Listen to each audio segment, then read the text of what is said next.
2. पत्रकारिता के विविध आयाम। माध्यम ही संदेश है। मार्शल मैक्लुहान कनाडा के मशहूर संचार शास्त्री। एक नज़र में पत्रकारिता का संबंध सूचनाओं को संकलित और संपादित कर आम पाठकों तक पहुंचाने से है। लेकिन हर सूचना समाचार नहीं है। पत्रकार कुछ ही घटनाओं, समस्याओं और विचारों को समाचार के रूप में प्रस्तुत करते हैं। किसी घटना के समाचार बनने के लिए उसमें नवीनता, जनरुचि, निकटता, प्रभाव जैसे तत्वों का होना जरूरी है। समाचारों के संपादन में तथ्यपरकता, वस्तुपरकता, निष्पक्षता और संतुलन जैसे सिद्धांतों का ध्यान रखना पड़ता है। इन सिद्धांतों का ध्यान रखकर ही पत्रकारिता अपनी विश्वसनीयता अर्जित करती है। लेकिन पत्रकारिता का संबंध केवल समाचारों से ही नहीं है। उसमें संपादकीय, लेख, कार्टून और फोटो भी प्रकाशित होते हैं। पत्रकारिता के कई प्रकार हैं। उनमें खोजपरक पत्रकारिता, वॉचडॉग पत्रकारिता और एडवोकेसी पत्रकारिता प्रमुख हैं। पत्रकारिता अपने रोजमर्रा के जीवन के एक आम दिन की कल्पना कीजिए। दो लोग आसपास रहते हैं और लगभग रोज मिलते हैं। कभी बाजार में, कभी राह चलते और कभी एक दूसरे के घर पर। भेंट से पहले के कुछ मिनट की उनकी बातचीत पर ध्यान दीजिए। हर दिन उनका पहला सवाल क्या होता है? क्या हालचाल है? या कैसे हैं? या फिर क्या समाचार है? रोजमर्रा के इन सहज प्रश्नों में ऊपरी तौर पर कोई विशेष बात नहीं दिखाई देती। इन प्रश्नों को ध्यान से सुनिए और सोचिए। इसमें आपको एक इच्छा दिखाई देगी, नया और ताज़ा समाचार जानने की, पिछले कुछ घंटे का हाल जानने की, या बीती रात की खबरें, कल से आज के बीच या कुछ घंटों के अंतराल में आए बदलाव की जानकारी। यानी हम अपने मित्रों, रिश्तेदारों और सहकर्मियों से हमेशा उनका कुशलक्षेम या उनके आसपास की घटनाओं के बारे में जानना चाहते हैं। कहने की जरूरत नहीं है कि अपने आसपास की चीजों, घटनाओं और लोगों के बारे में ताज़ा जानकारी रखना मनुष्य का सहज स्वभाव है। उसमें जिज्ञासा का भाव बहुत प्रबल होता है। यही जिज्ञासा समाचार और व्यापक अर्थ में पत्रकारिता का मूल तत्व है। जिज्ञासा नहीं रहेगी तो समाचार की भी जरूरत नहीं रहेगी। पत्रकारिता का विकास इसी सहज जिज्ञासा को शांत करने की कोशिश के रूप में हुआ। वह आज भी इसी मूल सिद्धांत के आधार पर काम करती है। पत्रकारिता क्या है? हम सूचनाएं या समाचार क्यों जानना चाहते हैं? दरअसल, सूचनाएं अगला कदम तय करने में हमारी सहायता करती हैं। इसी तरह हम अपने पास पड़ोस, शहर, राज्य और देश दुनिया के बारे में जानना चाहते हैं। ये सूचनाएं हमारे दैनिक जीवन के साथ साथ पूरे समाज को प्रभावित करती हैं।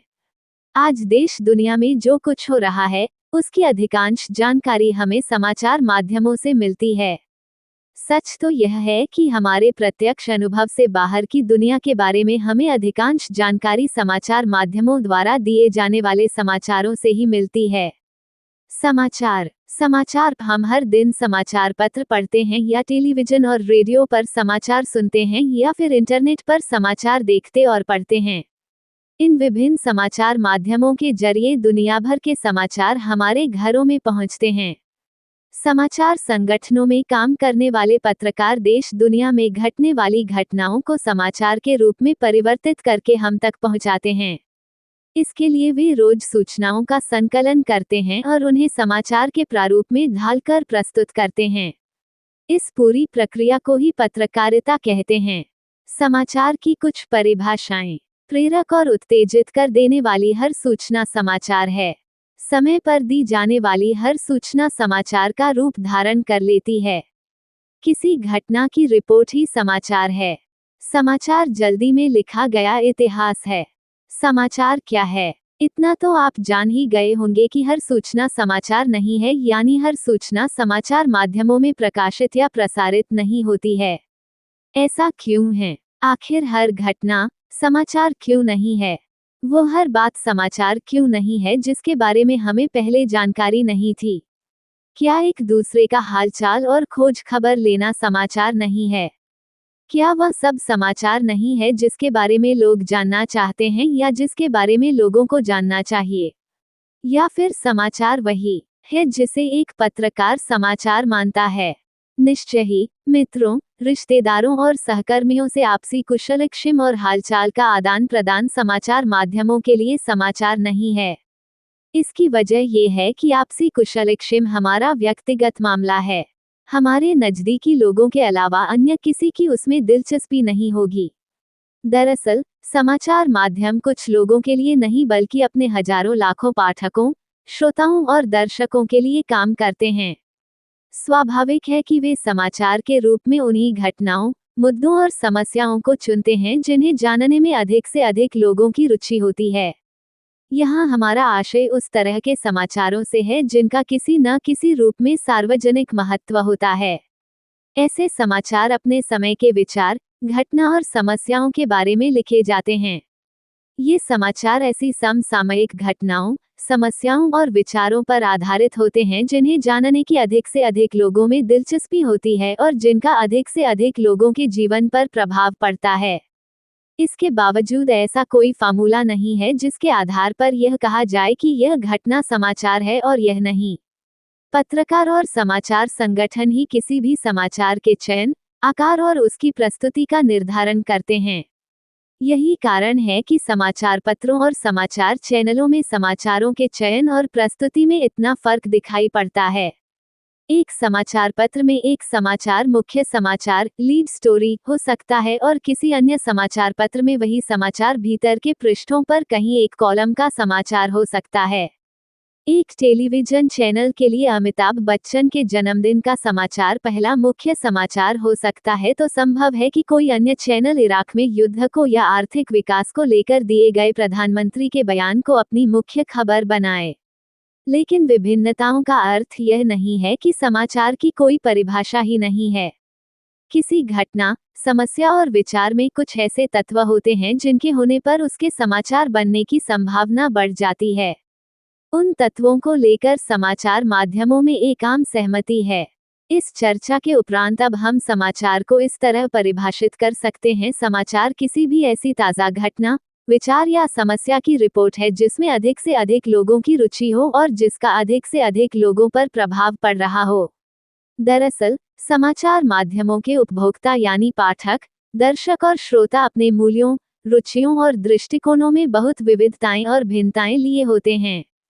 इन्हीं के अनुरूप उनकी सूचना प्राथमिकताएं भी निर्धारित होती हैं। परंपरागत पत्रकारिता के मानदंडों के अनुसार समाचार मीडिया को लोगों की सूचनाओं की जरूरत और मांग के बीच संतुलन कायम करना पड़ता है। कुछ घटनाएं ऐसी होती हैं जिनके बारे में हमें जानकारी होना आवश्यक है और कुछ घटनाएं ऐसी भी होती हैं जिनके बारे में जानकारी न भी हो तो कोई फर्क नहीं पड़ता, अलबत्ता उन्हें पढ़कर या सुनकर या देखकर हमें मजा आता है। इन दिनों समाचार माध्यम में मजेदार और मनोरंजक समाचारों को प्राथमिकता देने का रुझान प्रबल हुआ है। समाचार के तत्व: लोग आमतौर पर अनेक काम मिलजुल कर करते हैं। सुख दुख की घड़ी में वे साथ होते हैं। मेलों और उत्सवों में वे साथ साथ होते हैं। दुर्घटनाओं और विपदाओं के समय वे साथ होते हैं। इन सबको हम घटनाओं की श्रेणी में रख सकते हैं। फिर लोगों को अनेक छोटी बड़ी समस्याओं का सामना करना पड़ता है। गांव, कस्बे या शहर में बिजली पानी के न होने से लेकर बेरोजगारी, महंगाई और आर्थिक मंदी जैसी समस्याओं से उन्हें जूझना होता है। इसी तरह लोग अपने समय की घटनाओं, रुझानों और प्रक्रियाओं पर सोचते हैं, उन पर विचार करते हैं और इन सब को लेकर कुछ प्रतिक्रिया करते हैं या कर सकते हैं। इस तरह की विचार मंथन की प्रक्रिया के केंद्र में घटनाओं और समस्याओं के कारणों, प्रभाव और परिणामों का संदर्भ भी रहता है। लेकिन कोई घटना, समस्या या विचार कब और कैसे समाचार बनता है? आखिर वे कौन से कारक हैं जिनके होने पर कोई घटना खबर बन जाती है? सामान्य तौर पर किसी भी घटना, विचार और समस्या से जब समाज के बड़े तबके का सरोकार हो तो हम ये कह सकते हैं कि यह समाचार बनने के योग्य है। लेकिन किसी घटना, विचार और समस्या के समाचार बनने की संभावना तब बढ़ जाती है जब उनमें निम्नलिखित में से कुछ, अधिकांश या सभी तत्व शामिल हों: नवीनता, निकटता, प्रभाव, जनरुचि, टकराव या संघर्ष, महत्वपूर्ण लोग, उपयोगी जानकारियां, अनोखापन, पाठक वर्ग, नीतिगत ढांचा। आइए अब हम इन तत्वों या कारकों पर एक एक कर विचार करते हैं और यह समझने की कोशिश करते हैं कि किसी घटना, समस्या या विचार के समाचार बनने में इनकी कितनी महत्वपूर्ण भूमिका होती है। नवीनता किसी भी घटना, विचार या समस्या के समाचार बनने के लिए यह बहुत जरूरी है कि वह नया यानी ताज़ा हो। कहा भी जाता है, न्यू है इसलिए न्यूज है। घटना जितनी ताज़ा होगी, उसके समाचार बनने की संभावना उतनी ही बढ़ जाती है। तात्पर्य यह है कि समाचार वही है जो ताज़ा घटना के बारे में जानकारी देता है। एक घटना को एक समाचार के रूप में किसी समाचार संगठन में स्थान पाने के लिए इसका सही समय पर सही स्थान यानी समाचार कक्ष में पहुंचना आवश्यक है। मोटे तौर पर कह सकते हैं कि उसका समयानुकूल होना जरूरी है। एक दैनिक समाचार पत्र के लिए आमतौर पर पिछले 24 घंटों की घटनाएं समाचार होती हैं। एक 24 घंटे के टेलीविजन और रेडियो चैनल के लिए तो समाचार जिस तेजी से आते हैं, उसी तेजी से बासी भी होते चले जाते हैं। एक दैनिक समाचार पत्र के लिए वे घटनाएं सामयिक हैं जो कल घटित हुई हैं। आमतौर पर एक दैनिक समाचार पत्र की अपनी एक डेडलाइन समय सीमा होती है जब तक कि समाचारों को वह कवर कर पाता है। मसलन अगर एक प्रातःकालीन दैनिक समाचार पत्र रात 12 बजे तक के समाचार कवर करता है तो अगले दिन के संस्करण के लिए 12 बजे रात से पहले के 24 घंटे के समाचार सामयिक होंगे। लेकिन अगर द्वितीय विश्व युद्ध या ऐसी किसी अन्य ऐतिहासिक घटना के बारे में आज भी कोई नई जानकारी मिलती है जिसके बारे में हमारे पाठकों को पहले जानकारी नहीं थी तो निश्चय ही यह उनके लिए समाचार है। दुनिया के अनेक स्थानों पर बहुत सी ऐसी चीजें होती हैं जो वर्षों से मौजूद हैं, लेकिन ये किसी अन्य देश के लिए कोई नई बात हो सकती है और निश्चय ही समाचार बन सकती है। कुछ ऐसी घटनाएं भी होती हैं जो रातों रात घटित नहीं होती बल्कि जिन्हें घटने में वर्षों लग जाते हैं। मसलन किसी गांव में पिछले 20 वर्षों में लोगों की जीवन शैली में क्या क्या परिवर्तन आए और इन परिवर्तनों के क्या कारण थे, ये जानकारी निश्चय ही एक समाचार है। लेकिन यह एक ऐसी समाचार या घटना है जिसे घटने में 20 वर्ष लगे। स्पष्ट है कि घटना का ताज़ा होना ही जरूरी नहीं है। नवीनता के तत्व न होने पर भी उसके समाचार बनने की संभावना बढ़ जाती है। निकटता किसी भी समाचार संगठन में किसी समाचार के महत्व का मूल्यांकन अर्थात उसे समाचार पत्र या बुलेटिन में शामिल किया जाएगा या नहीं, इसका निर्धारण इस आधार पर भी किया जाता है कि वो घटना उसके कवरेज क्षेत्र और पाठक दर्शक श्रोता समूह के कितने करीब हुई है। हर घटना का समाचारीय महत्व काफी हद तक उसकी स्थानीयता से भी निर्धारित होता है। जाहिर है सबसे करीब वाला ही सबसे प्रिय भी होता है। यह मानव स्वभाव है। स्वाभाविक है कि लोग उन घटनाओं के बारे में जानने के लिए अधिक उत्सुक होते हैं जो उनके करीब होती हैं। लेकिन यह निकटता भौगोलिक नज़दीकी के साथ साथ सामाजिक सांस्कृतिक नज़दीकी से भी जुड़ी हुई है। यही कारण है कि हम अपने शहर और आसपास के क्षेत्रों के अलावा अपने राज्य और देश के अंदर क्या हुआ, ये जानने को उत्सुक रहते हैं।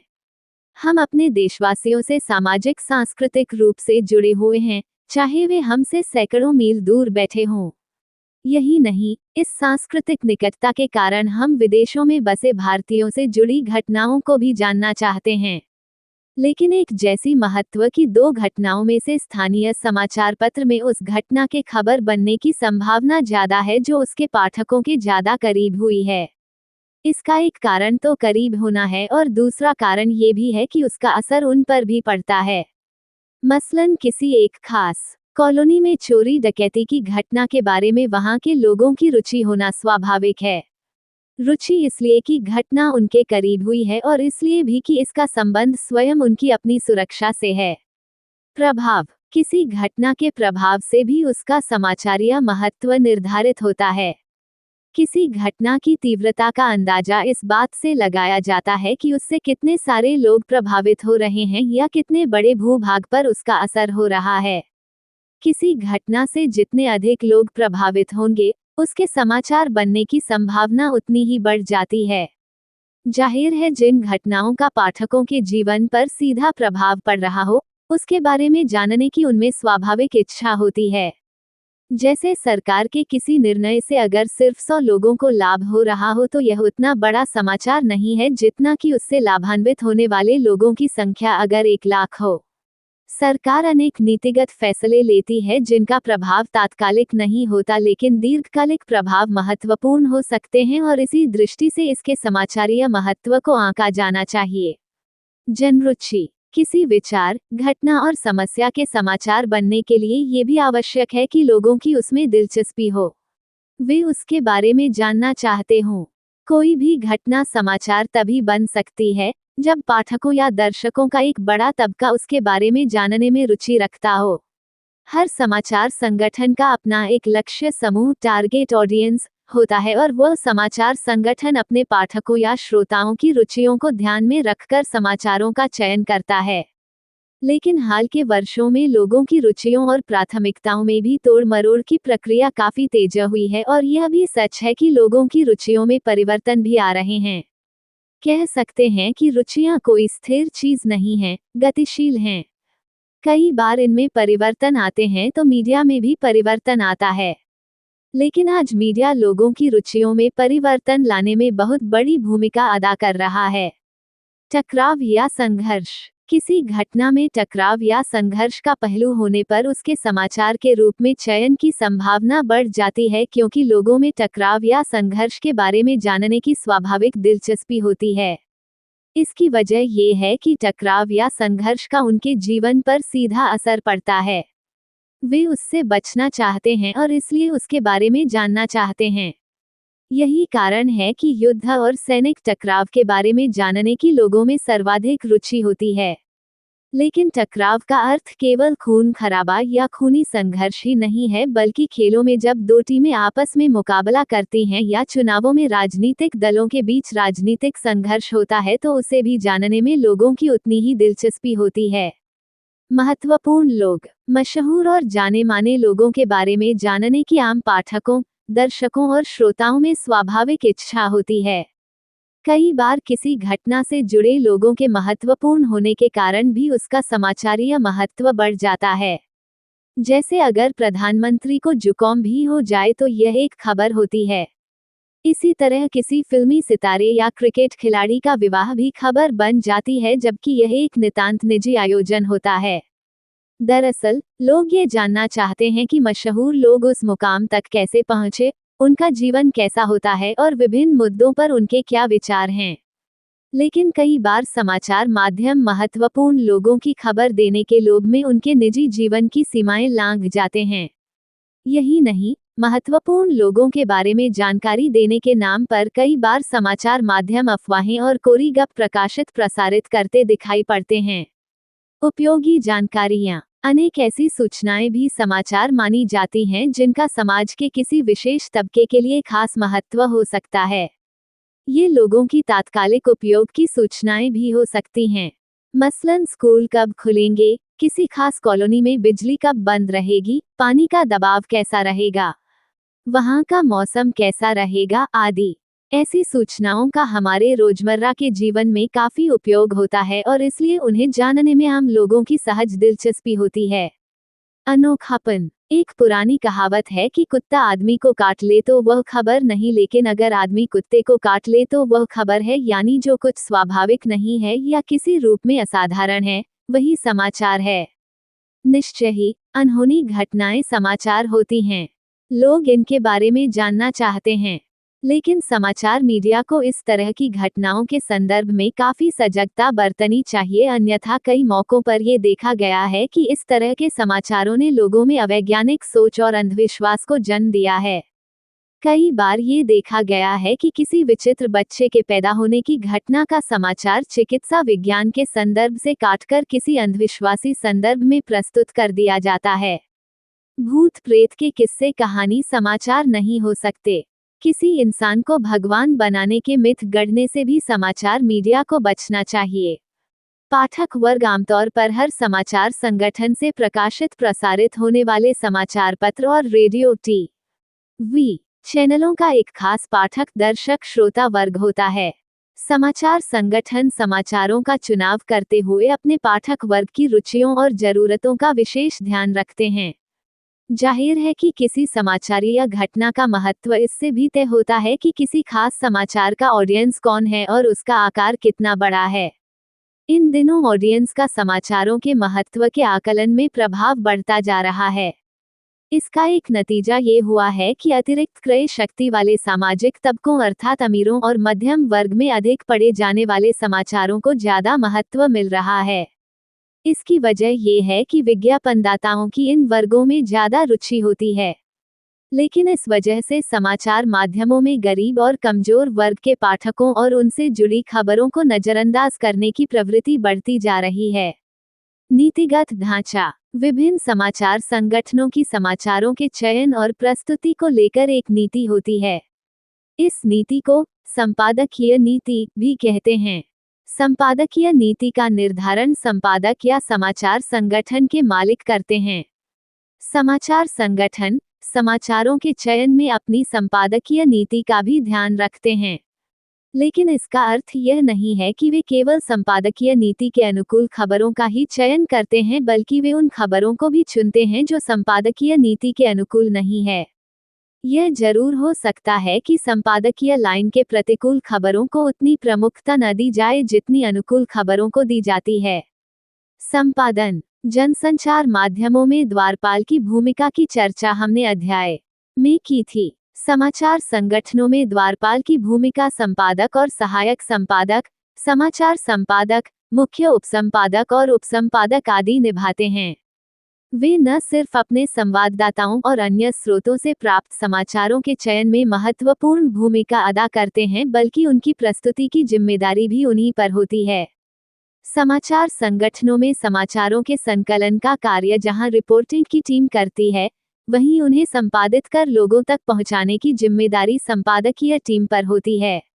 समाहर्त। उपसंपादक। संपादन का अर्थ है किसी सामग्री से उसकी अशुद्धियों को दूर करके उसे पठनीय बनाना। एक उपसंपादक अपने रिपोर्टर की खबर को ध्यान से पढ़ता है और उसकी भाषा शैली, व्याकरण, वर्तनी तथा तथ्य संबंधी अशुद्धियों को दूर करता है। वो उस खबर के महत्व के अनुसार उसे काटता छांटता है और उसे कितनी और कहाँ जगह दी जाए, ये तय करता है। इसके लिए वह संपादन के कुछ सिद्धांतों का पालन करता है। संपादन के सिद्धांत। पत्रकारिता कुछ सिद्धांतों पर चलती है। एक पत्रकार से अपेक्षा की जाती है कि वह समाचार संकलन और लेखन के दौरान इनका पालन करेगा। आप कह सकते हैं कि ये पत्रकारिता के आदर्श या मूल्य भी हैं। इनका पालन करके ही एक पत्रकार और उसका समाचार संगठन अपने पाठकों का विश्वास जीत सकता है। किसी भी समाचार संगठन की सफलता उसकी विश्वसनीयता पर टिकी होती है। पत्रकारिता की साख बनाए रखने के लिए निम्नलिखित सिद्धांतों का पालन करना जरूरी है। तथ्यों की शुद्धता एक्यूरेसी, वस्तुपरकता ऑब्जेक्टिविटी, निष्पक्षता फेयरनेस, संतुलन बैलेंस, स्रोत सोर्सिंग एट्रीब्यूशन। आइए अब इन सिद्धांतों की संक्षेप में चर्चा करें और उनका अर्थ समझने की कोशिश करें। तथ्यों की शुद्धता या तथ्यपरकता एक्यूरेसी एक आदर्श रूप में मीडिया और पत्रकारिता यथार्थ या वास्तविकता का प्रतिबिंब है। इस तरह एक पत्रकार समाचार के रूप में यथार्थ को पेश करने की कोशिश करता है, लेकिन यह अपने आप में एक जटिल प्रक्रिया है।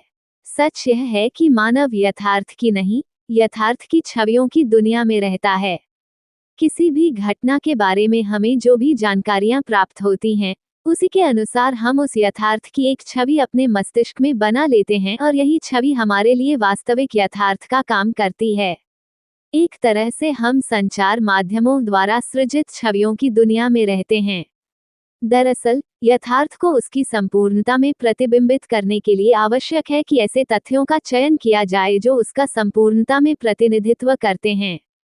लेकिन समाचार में हम किसी भी यथार्थ को अत्यंत सीमित चयनित सूचनाओं और तथ्यों के माध्यम से ही व्यक्त करते हैं। इसलिए यह अत्यंत महत्वपूर्ण हो जाता है कि किसी भी विषय के बारे में समाचार लिखते वक्त हम किन सूचनाओं और तथ्यों का चयन करते हैं और किन्हें छोड़ देते हैं। चुनौती यही है कि ये सूचनाएं और तथ्य सबसे अहम हों और संपूर्ण घटना का प्रतिनिधित्व करते हों। तथ्य बिल्कुल सटीक और सही होने चाहिए और उन्हें तोड़ा मरोड़ा नहीं जाना चाहिए। जैसे 6 अंधों और एक हाथी की कहानी को ही लें। वे तथ्य या सूचनाएं जो हर अंधे ने हाथी को छूकर प्राप्त किए, अपने आप में सच थे। हाथी का कान पंखे जैसा होता है, लेकिन हाथी तो पंखे जैसा नहीं होता। इस तरह हम कह सकते हैं कि तथ्य अपने आप में तो सत्य होते हैं, लेकिन अगर किसी संदर्भ में उनका प्रयोग किया जा रहा हो तो उनका पूरे विषय के संदर्भ में प्रतिनिधित्वपूर्ण होना या कई तथ्यों को मिलाकर देखना आवश्यक है। उस स्थिति में तथ्य यथार्थ की सही तस्वीर प्रस्तुत करते हैं। वस्तुपरकता, ऑब्जेक्टिविटी। वस्तुपरकता को भी तथ्यपरकता से आंकना आवश्यक है। वस्तुपरकता और तथ्यपरकता के बीच काफी समानता भी है, लेकिन दोनों के बीच के अंतर को भी समझना जरूरी है। एक जैसे होते हुए भी ये दोनों अलग विचार हैं। तथ्यपरकता का संबंध जहां अधिकाधिक तथ्यों से है, वहीं वस्तुपरकता का संबंध इस बात से है कि कोई व्यक्ति तथ्यों को कैसे देखता है। किसी विषय या मुद्दे के बारे में हमारे मस्तिष्क में पहले से बनी हुई छवियां समाचार मूल्यांकन की हमारी क्षमता को प्रभावित करती हैं और हम इस यथार्थ को उन छवियों के अनुरूप देखने का प्रयास करते हैं। हमारे मस्तिष्क में अनेक मौकों पर इस तरह की छवियां वास्तविक भी हो सकती हैं और वास्तविकता से दूर भी हो सकती हैं। ये भी कहा जा सकता है कि वस्तुपरकता की अवधारणा का संबंध हमारे सामाजिक, सांस्कृतिक, आर्थिक मूल्यों से अधिक है। हमें ये मूल्य हमारे सामाजिक माहौल से मिलते हैं। बचपन से ही हम स्कूल में, घर में, सड़क पर चलते हर कदम, हर पल सूचनाएं प्राप्त करते हैं और दुनिया भर के स्थानों, लोगों, संस्कृतियों आदि सैकड़ों विषयों के बारे में अपनी एक धारणा या छवि बना लेते हैं। वस्तुपरकता का तकाजा यही है कि एक पत्रकार समाचार के लिए तथ्यों का संकलन और उसे प्रस्तुत करते हुए अपने आकलन को अपनी धारणाओं या विचारों से प्रभावित न होने दे। वैसे ये सच है कि ये दुनिया हमेशा सतरंगी और विविध रहेगी। इसे देखने के दृष्टिकोण भी अनेक होंगे। इसलिए कोई भी समाचार सबके लिए एक साथ वस्तुपरक नहीं हो सकता। एक ही समाचार किसी के लिए वस्तुपरक हो सकता है और किसी के लिए पूर्वाग्रह से प्रभावित हो सकता है। लेकिन एक पत्रकार को जहां तक संभव हो, अपने लेखन में वस्तुपरकता का ध्यान जरूर रखना चाहिए।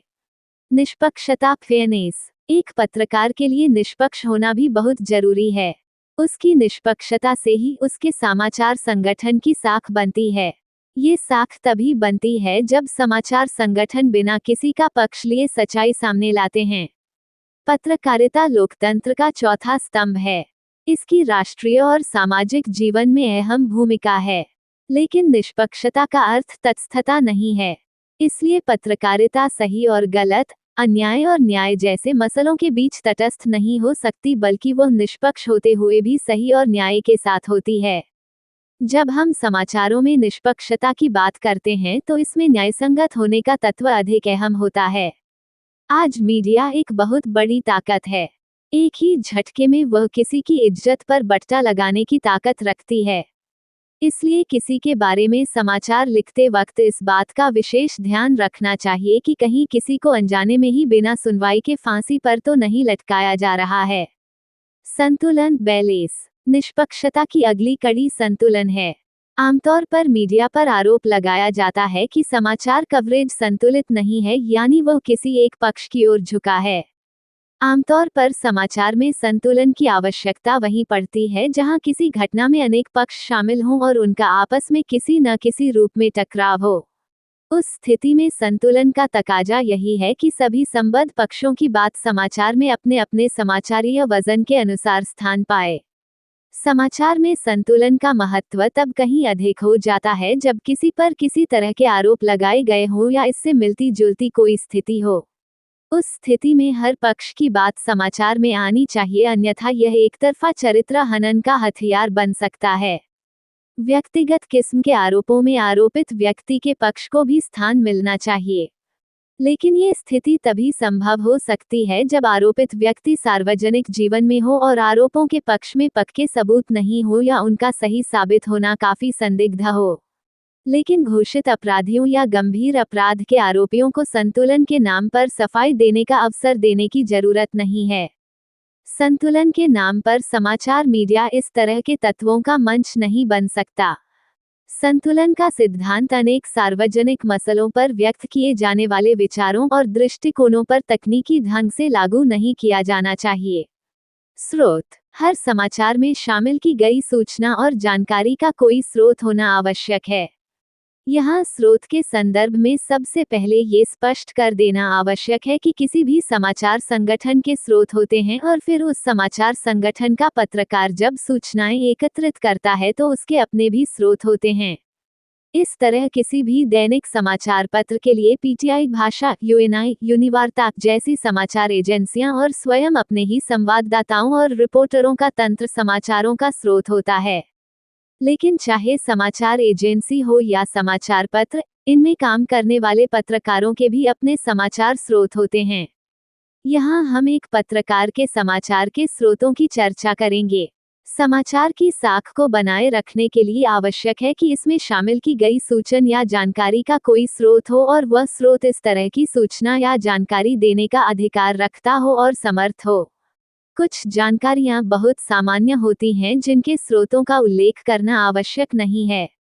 लेकिन जैसे ही कोई सूचना सामान्य होने के दायरे से बाहर निकलकर विशिष्ट होती है, उसके स्रोत का उल्लेख आवश्यक हो जाता है। स्रोत के बिना उसकी साख नहीं होगी।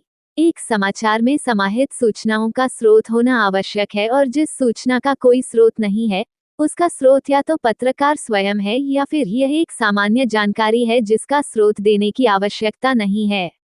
आमतौर पर पत्रकार स्वयं किसी सूचना का प्रारंभिक स्रोत नहीं होता।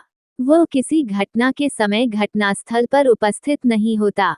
वह घटना के बाद घटनास्थल पर पहुंचता है। इसलिए ये सब कैसे हुआ, ये जानने के लिए उसे दूसरे स्रोतों पर निर्भर रहना पड़ता है। अगर एक पत्रकार स्वयं अपनी आंखों से पुलिस फायरिंग में या अन्य किसी भी तरह की हिंसा में मरने वाले 10 लोगों के शव देखता है तो निश्चय ही वह खुद 10 लोगों के मरने के समाचार का स्रोत हो सकता है। लेकिन उसे इसकी पुष्टि करने की कोशिश जरूर करनी चाहिए। पत्रकारिता के अन्य आयाम। समाचार पत्र पढ़ते समय पाठक हर समाचार से एक ही तरह की जानकारी की अपेक्षा नहीं रखता। कुछ घटनाओं के मामले में वह उसका विवरण विस्तार से पढ़ना चाहता है तो कुछ अन्य के संदर्भ में उसकी इच्छा ये जानने की होती है कि घटना के पीछे क्या है, उसकी पृष्ठभूमि क्या है, उस घटना का उसके भविष्य पर क्या प्रभाव पड़ेगा और इससे उसका जीवन तथा समाज किस तरह प्रभावित होगा। समय, विषय और घटना के अनुसार पत्रकारिता में लेखन के तरीके बदल जाते हैं। यही बदलाव पत्रकारिता में कई नए आयाम जोड़ता है। समाचार के अलावा विचार, टिप्पणी, संपादकीय, फोटो और कार्टून पत्रकारिता के अहम हिस्से हैं। समाचार पत्र में इनका विशेष स्थान और महत्व है। इनके बिना कोई समाचार पत्र स्वयं को संपूर्ण नहीं कह सकता। संपादकीय पृष्ठ को समाचार पत्र का सबसे महत्वपूर्ण पृष्ठ माना जाता है। इस पृष्ठ पर अखबार विभिन्न घटनाओं और समाचारों पर अपनी राय रखता है। इसे संपादकीय कहा जाता है। इसके अतिरिक्त विभिन्न विषयों के विशेषज्ञ महत्वपूर्ण मुद्दों पर अपने विचार लेख के रूप में प्रस्तुत करते हैं। आमतौर पर संपादक के नाम पत्र भी इसी पृष्ठ पर प्रकाशित किए जाते हैं। वह घटनाओं पर आम लोगों की टिप्पणी होती है। समाचार पत्र उसे महत्वपूर्ण मानते हैं। फोटो पत्रकारिता ने छपाई की टेक्नोलॉजी विकसित होने के साथ ही समाचार पत्रों में अहम स्थान बना लिया है। कहा जाता है कि जो बात 1000 शब्दों में लिखकर नहीं कही जा सकती, वह एक तस्वीर कह देती है। फोटो टिप्पणियों का असर व्यापक और सीधा होता है। टेलीविजन की बढ़ती लोकप्रियता के बाद समाचार पत्रों और पत्रिकाओं में तस्वीरों के प्रकाशन पर जोर और बढ़ा है। कार्टून कोना लगभग हर समाचार पत्र में होता है और उनके माध्यम से की गई सटीक टिप्पणियां पाठक को छूती हैं। एक तरह से कार्टून पहले पन्ने पर प्रकाशित होने वाले हस्ताक्षरित संपादकीय हैं। इनकी छुटीली टिप्पणियां कई बार कड़े और धारदार संपादकीय से भी अधिक प्रभावी होती हैं। रेखांकन और कार्टोग्राफ समाचारों को न केवल रोचक बनाते हैं बल्कि उन पर टिप्पणी भी करते हैं। क्रिकेट के स्कोर से लेकर सेंसेक्स के आंकड़ों तक ग्राफ से पूरी बात एक नज़र में सामने आ जाती है। कार्टोग्राफी का उपयोग समाचार पत्रों के अलावा टेलीविजन में भी होता है। पत्रकारिता के कुछ प्रमुख प्रकार। खोजपरक पत्रकारिता। खोजपरक पत्रकारिता से आशय ऐसी पत्रकारिता से है जिसमें गहराई से छानबीन करके ऐसे तथ्यों और सूचनाओं को सामने लाने की कोशिश की जाती है जिन्हें दबाने या छुपाने का प्रयास किया जा रहा हो। आमतौर पर खोजी पत्रकारिता सार्वजनिक महत्व के मामलों में भ्रष्टाचार, अनियमितताओं और गड़बड़ियों को सामने लाने की कोशिश करती है। खोजी पत्रकारिता का उपयोग उन्हीं स्थितियों में किया जाता है जब ये लगने लगे कि सच्चाई को सामने लाने के लिए और कोई उपाय नहीं रह गया है। खोजी पत्रकारिता का ही एक नया रूप टेलीविजन में स्टिंग ऑपरेशन के रूप में सामने आया है। हालांकि भारत में खोजी पत्रकारिता 3 दशक पहले ही शुरू हो गई थी, लेकिन हमारे देश में यह अब भी अपने शैशवकाल में ही है। जब जरूरत से ज्यादा गोपनीयता बरती जाने लगे और भ्रष्टाचार व्यापक हो तो खोजी पत्रकारिता ही उसे सामने लाने का एकमात्र विकल्प बचती है। अमेरिका का वॉटरगेट कांड खोजी पत्रकारिता का एक नायाब उदाहरण है, जिसमें राष्ट्रपति निक्सन को इस्तीफा देना पड़ा था। भारत में भी कई केंद्रीय मंत्रियों और मुख्यमंत्रियों को खोजी पत्रकारिता के कारण अपने पदों से इस्तीफा देना पड़ा। विशेषीकृत पत्रकारिता पत्रकारिता का अर्थ घटनाओं की सूचना देना मात्र नहीं है। पत्रकार से अपेक्षा होती है कि वह घटनाओं की तह तक जाकर उसका अर्थ स्पष्ट करे और आम पाठक को बताए कि उस समाचार का क्या महत्व है। इसके लिए विशेषता की आवश्यकता होती है। पत्रकारिता में विषय के हिसाब से विशेषता के 7 प्रमुख क्षेत्र हैं। इनमें संसदीय पत्रकारिता, न्यायालय पत्रकारिता, आर्थिक पत्रकारिता, खेल पत्रकारिता, विज्ञान और विकास पत्रकारिता, अपराध पत्रकारिता तथा फैशन और फिल्म पत्रकारिता शामिल हैं। इन क्षेत्रों के समाचार और उनकी व्याख्या उन विषयों में विशेषता हासिल किए बिना देना कठिन होता है। वॉचडॉग पत्रकारिता, यह माना जाता है कि लोकतंत्र में पत्रकारिता और समाचार मीडिया का मुख्य उत्तरदायित्व सरकार के कामकाज पर निगाह रखना है और कहीं भी कोई गड़बड़ी हो तो उसका पर्दाफाश करना है। इसे परंपरागत रूप से वॉचडॉग पत्रकारिता कहा जाता है। इसका दूसरा छोर सरकारी सूत्रों पर आधारित पत्रकारिता है। समाचार मीडिया केवल वही समाचार देता है जो सरकार चाहती है और अपने आलोचनात्मक पक्ष का परित्याग कर देता है। आमतौर पर इन 2 बिंदुओं के बीच तालमेल के जरिए ही समाचार मीडिया और इसके तहत काम करने वाले विभिन्न समाचार संगठनों की पत्रकारिता का निर्धारण होता है। एडवोकेसी पत्रकारिता, ऐसे अनेक समाचार संगठन होते हैं जो किसी विचारधारा या किसी खास उद्देश्य या मुद्दे को उठाकर आगे बढ़ते हैं और उस विचारधारा या उद्देश्य या मुद्दे के पक्ष में जनमत बनाने के लिए लगातार और जोर शोर से अभियान चलाते हैं। इस तरह की पत्रकारिता को पक्षधर या एडवोकेसी पत्रकारिता कहा जाता है। आपने अक्सर देखा होगा कि भारत में भी कुछ समाचार पत्र या टेलीविजन चैनल किसी खास मुद्दे पर जनमत बनाने और सरकार को उसके अनुकूल प्रतिक्रिया करने के लिए अभियान चलाते हैं। उदाहरण के लिए जेसिका लाल हत्याकांड में न्याय के लिए समाचार माध्यमों ने सक्रिय अभियान चलाया। वैकल्पिक पत्रकारिता, मीडिया स्थापित राजनीतिक सामाजिक व्यवस्था का ही एक हिस्सा है और व्यवस्था के साथ तालमेल बिठाकर चलने वाले मीडिया को मुख्यधारा का मीडिया कहा जाता है। इस तरह की मीडिया आमतौर पर व्यवस्था के अनुकूल और आलोचना के एक निश्चित दायरे में ही काम करता है। इस तरह के मीडिया का स्वामित्व आमतौर पर बड़ी पूंजी के पास होता है और वह मुनाने के लिए काम करती है। उसका मुनाफा मुख्यतः विज्ञापन से आता है। इसके विपरीत जो मीडिया स्थापित व्यवस्था के विकल्प को सामने लाने और उसके अनुकूल सोच को अभिव्यक्त करता है उसे वैकल्पिक पत्रकारिता कहा जाता है। आमतौर पर इस तरह के मीडिया को सरकार और बड़ी पूंजी का समर्थन हासिल नहीं होता है। उसे बड़ी कंपनियों के विज्ञापन भी नहीं मिलते हैं और वह अपने पाठकों के सहयोग पर निर्भर होता है। समाचार माध्यमों में मौजूदा रुझान, देश में मध्यम वर्ग के तेजी से विस्तार के साथ ही मीडिया के दायरे में आने वाले लोगों की संख्या भी तेजी से बढ़ रही है। साक्षरता और क्रय शक्ति बढ़ने से भारत में अन्य वस्तुओं के अलावा मीडिया के बाजार का भी विस्तार हो रहा है। इस बाजार की जरूरतों को पूरा करने के लिए हर तरह के मीडिया का फैलाव हो रहा है। रेडियो, टेलीविजन, समाचार पत्र, सैटेलाइट टेलीविजन और इंटरनेट सभी विस्तार के रास्ते पर हैं। लेकिन बाजार के इस विस्तार के साथ ही मीडिया का व्यापारीकरण भी तेज हो गया है और मुनाफा कमाने को ही मुख्य ध्येय समझने वाले पूंजीवादी वर्ग ने भी मीडिया के क्षेत्र में बड़े पैमाने पर प्रवेश किया है। व्यापारीकरण और बाजार होड़ के कारण हाल के वर्षों में समाचार मीडिया ने अपने खास बाजार क्लास मार्केट को आम बाजार मास मार्केट में तब्दील करने की कोशिश की है। यही कारण है कि समाचार मीडिया और मनोरंजन की दुनिया के बीच का अंतर कम होता जा रहा है और कभी कभार तो दोनों में अंतर कर पाना मुश्किल हो जाता है।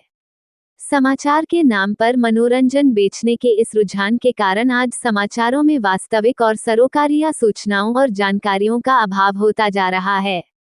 आज निश्चित रूप से यह नहीं कहा जा सकता कि समाचार मीडिया का एक बड़ा हिस्सा लोगों को जानकार नागरिक बनाने में मदद कर रहा है, बल्कि अधिकांश मौकों पर यही लगता है कि लोग गुमराह उपभोक्ता अधिक बन रहे हैं। अगर आज समाचार की परंपरागत परिभाषा के आधार पर देश के जाने माने समाचार चैनलों का मूल्यांकन करें तो एक आध चैनल को छोड़कर अधिकांश सूचना रंजन इंफोटेनमेंट के चैनल बनकर रह गए हैं, जिसमें सूचना कम और मनोरंजन ज्यादा है। इसकी वजह ये है कि आज समाचार मीडिया का एक बड़ा हिस्सा एक ऐसा उद्योग बन गया है जिसका मकसद अधिकतम मुनाफा कमाना है।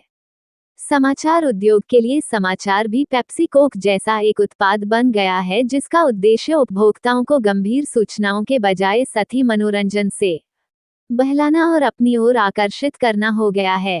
दरअसल उपभोक्ता समाज का वह तबका है जिसके पास अतिरिक्त क्रय शक्ति है और व्यापारीकृत मीडिया अतिरिक्त क्रय शक्ति वाले सामाजिक तबके में अधिकाधिक पैठ बनाने की होड़ में उतर गया है। इस तरह की बाजार होड़ में उपभोक्ता को लुभाने वाले समाचार पेश किए जाने लगे हैं और उन वास्तविक समाचार या घटनाओं की उपेक्षा होने लगी है जो उपभोक्ता के भीतर ही बसने वाले नागरिक की वास्तविक सूचना आवश्यकताएं थी और जिनके बारे में जानना उसके लिए आवश्यक है।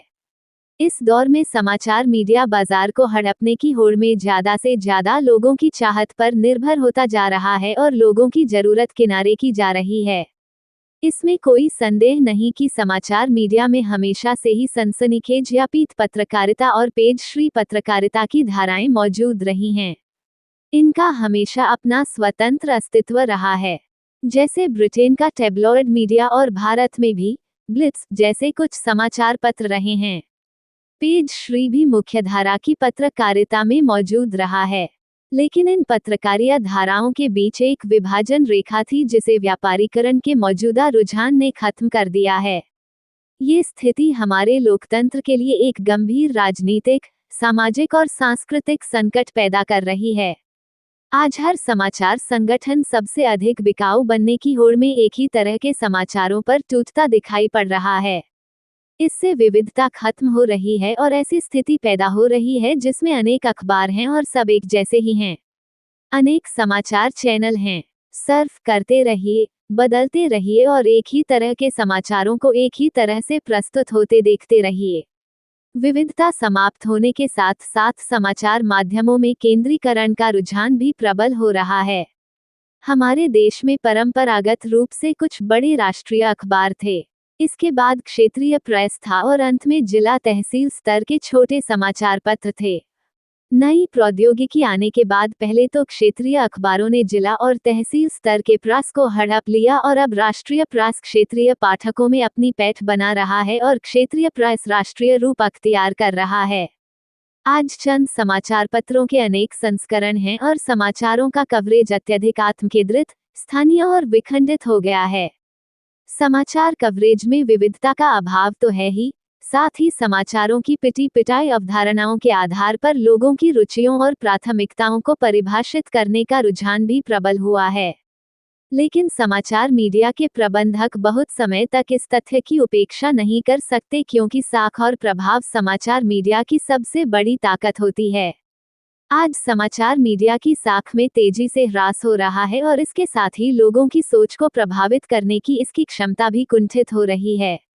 समाचारों को उनके न्यायोचित और स्वाभाविक स्थान पर बहाल करके ही समाचार मीडिया की साख और प्रभाव के ह्रास की प्रक्रिया को रोका जा सकता है। कंप्लीटेड। अच्छा लगे तो लाइक करे, कमेंट करे और सब्सक्राइब करना ना भूले मुस्कान स्टडी मटेरियल को। धन्यवाद।